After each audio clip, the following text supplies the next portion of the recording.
As I end my time in the White House, I can think of no better message to send to our young people in my last official remarks as First Lady.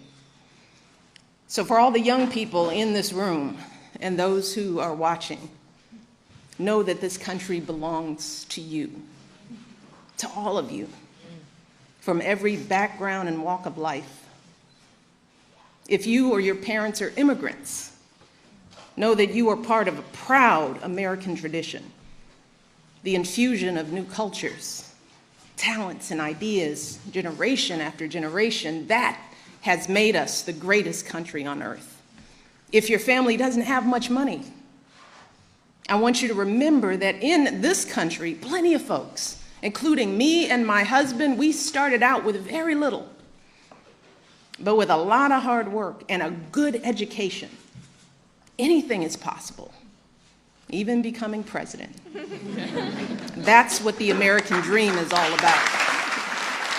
So the young people here and the young people out there, do not ever let anyone make you feel like you don't matter or like you don't have a place in our American story, because you do. And you have a right to be exactly who you are. Yes. But I also want to be very clear. This right isn't just handed to you. No, this right has to be earned every single day. You cannot take your freedoms for granted. Now, just like generations who've come before you, you have to do your part to preserve and protect those freedoms. And that starts right now, when you're young.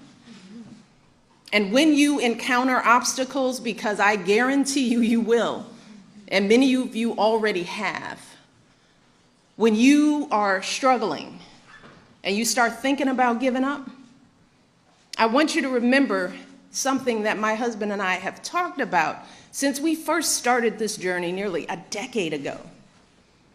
Something that has carried us through every moment in this White House and every moment of our lives. And that is the power of hope. The belief that something better is always possible if you're willing to work for it and fight for it. It is our fundamental belief in the power of hope that has allowed us to rise above the voices of doubt and division, of anger and fear that we have faced in our own lives and in the life of this country. Our hope that if we work hard enough and believe in ourselves, then we can be whatever we dream, regardless of the limitations that others may place on us. The hope that when people see us for who we truly are, maybe, just maybe, they too will be inspired to rise to their best possible selves. Shoot, it's the hope of my folks like my dad, who got up every day, do his job at the city water plant. The hope that one day his kids would go to college and have opportunities he never dreamed of. That's the kind of hope that every single one of us, politicians, parents, preachers, all of us, need to be providing for our young people, because that is what moves this country forward every single day. Our hope for the future and the hard work that hope inspires. So, that's my final message to young people as First Lady. It is simple.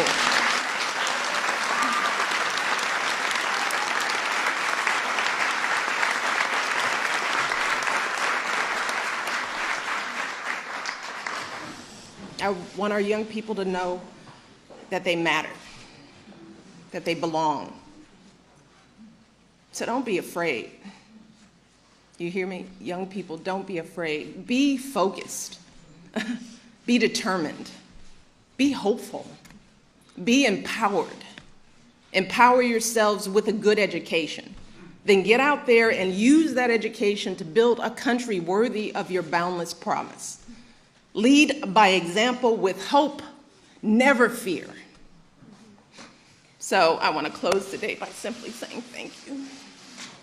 Thank you for everything you do for our kids and for our country. Being your First Lady has been the greatest honor of my life, and I hope I've made you proud. Thank you.